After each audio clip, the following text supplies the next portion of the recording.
కానీ 11 సీట్లు వచ్చేంతగా అంత కింది స్థాయికి వైసీపీ పడిపోవడానికి ప్రధానమైనటువంటి కారణాలు మనం పరిశీలించినట్లయితే, మొదటిది పార్టీ పరంగా చూస్తే వైఎస్ఆర్సీపీ పార్టీ అధికారంలోకి వచ్చినప్పటి నుంచి ప్రధానంగా పార్టీలో మనకు కనిపించిన అంశము నాయకుల అసంతృప్తి.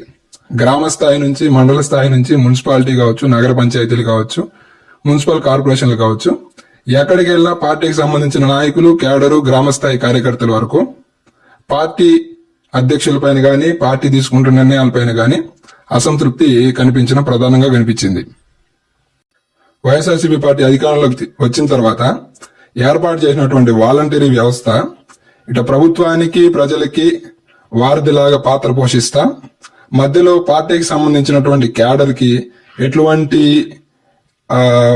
అధికారము లేకపోవడము, ప్రధానంగా సర్పంచులకి సంబంధించి చెక్ పవర్ లేకపోవడము ఈ ఓటమిలో ప్రధానంగా మనం పరిశీలించవచ్చు. ఈ అసంతృప్తి నియోజకవర్గ స్థాయి ఎమ్మెల్యేల దగ్గర వరకు సామాన్య ప్రజలలో కూడా వారి వారి నియోజకవర్గ స్థాయిలో ఉన్నటువంటి శాసనసభ్యుల మీద వ్యతిరేకత.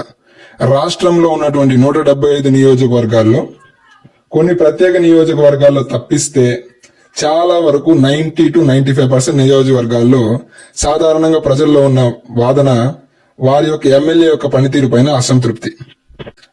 నియోజకవర్గం ఉన్నటువంటి శాసనసభ్యుల మీద ప్రజల్లో అసంతృప్తి కావచ్చు, ప్రజల్లో ప్రభుత్వం తీసుకుంటే మీద ఉన్నటువంటి నిర్ణయాల మీద వస్తున్నటువంటి అసంతృప్తిని వైఎస్ఆర్సీపీ పార్టీ పసిగట్టలేకపోవడం. ఫర్ ఎగ్జాంపుల్, ప్రభుత్వం 3 రాజధానులు అనేటువంటి నిర్ణయాన్ని గతంలో తెలుగుదేశం పార్టీ అమరావతి రాజధానిని తీసుకున్నప్పుడు అసెంబ్లీ సాక్షిగా యాక్సెప్ట్ చేసినటువంటి వైఎస్ఆర్సీపీ పార్టీ నాయకులు అధికారంలోకి వచ్చిన తర్వాత అమరావతిని కాదని 3 రాజధానుల అంశాన్ని తెరపైకి తేవడం చాలా వరకు ప్రజల్లో కొంతవరకు కన్ఫ్యూజన్ కి దారితీసింది. ఈ రాజధాని అంశానికి సంబంధించి ఈ కృష్ణా, గుంటూరు, ఉభయ గోదావరి జిల్లాల వరకు ఉన్నటువంటి ప్రజలకు సంబంధించినటువంటి నియోజకవర్గాల్లో ఉన్నటువంటి శాసనసభ్యులు కూడా చాలా వరకు తమ పార్టీ తరపున నోరు మెదపడిపోవడం, ప్రతి నియోజకవర్గంలో, ప్రతి మండలంలో, ప్రతి గ్రామంలో, గ్రామ స్థాయిలో ఉన్నటువంటి సమస్యల్ని చాలా వరకు నాయకులు అడ్రస్ చేయడంలో, దాన్ని పరిష్కరించుకోవడంలో వెనుకబాటు అవ్వడం అనేది ప్రజల్లో ఈ పార్టీ పైన వ్యతిరేకత కొంతవరకు కారణంగా మనకు కనిపిస్తుంది.